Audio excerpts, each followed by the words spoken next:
Hey guys, welcome back to my channel. This is Shubham.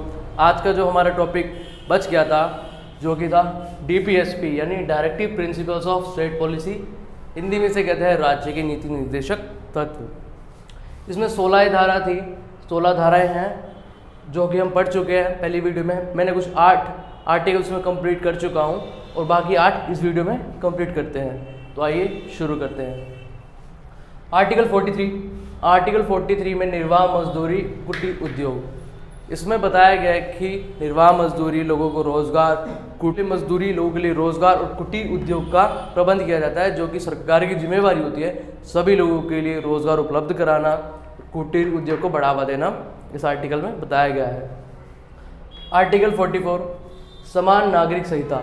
समान नागरिक संहिता से तात्पर्य यह है कि सभी लोगों के लिए कानून जो है वो समान है और सभी कानून की नज़र में एक है, किसी के साथ कोई भेदभाव नहीं किया जाता। इसमें यह बताया गया है। आर्टिकल 45 पे आते हैं। 6 वर्ष से कम आयु वाले बच्चों की स्वास्थ्य, शिक्षा और बुनियादी ज़रूरतें पूरी करना।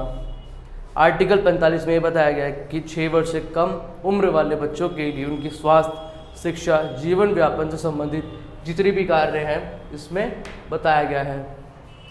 इसी आर्टिकल से संबंधित 46वां संविधान संशोधन 2002 में जो हुआ था उसके तहत मौलिक अधिकार, राज्य के नीति निर्देशक तत्व, मौलिक कर्तव्य, इन तो तीनों में ये टॉपिक जोड़ा गया है, जो कि मौलिक अधिकार में ये बताया गया कि 14 से कम उम्र वाले बच्चों से मजदूरी नहीं की जाएगी, उनको शिक्षा प्रदान की जाएगी निःशुल्क और उनकी बेसिक नीड पूरी की जाएगी।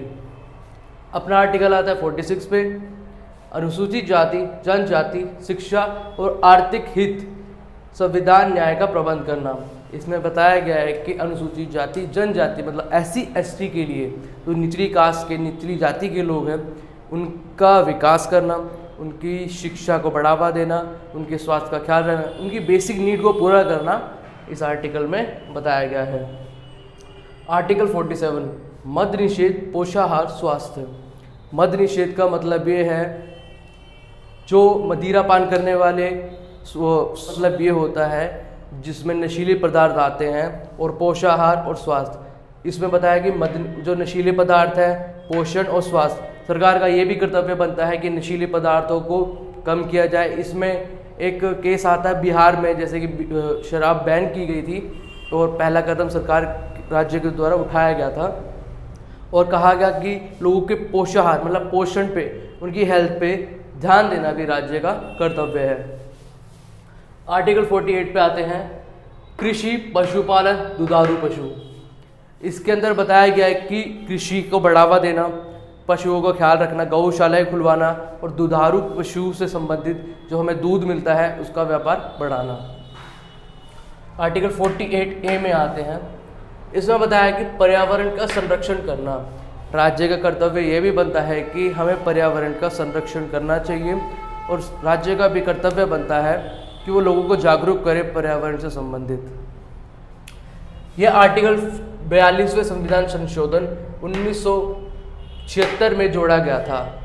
तो ये याद रखेंगे, एग्जाम से बहुत पूछा जाता है, ये पॉइंट इंपॉर्टेंट है तो आप इसे याद रखेंगे। आर्टिकल 49 पे आते हैं।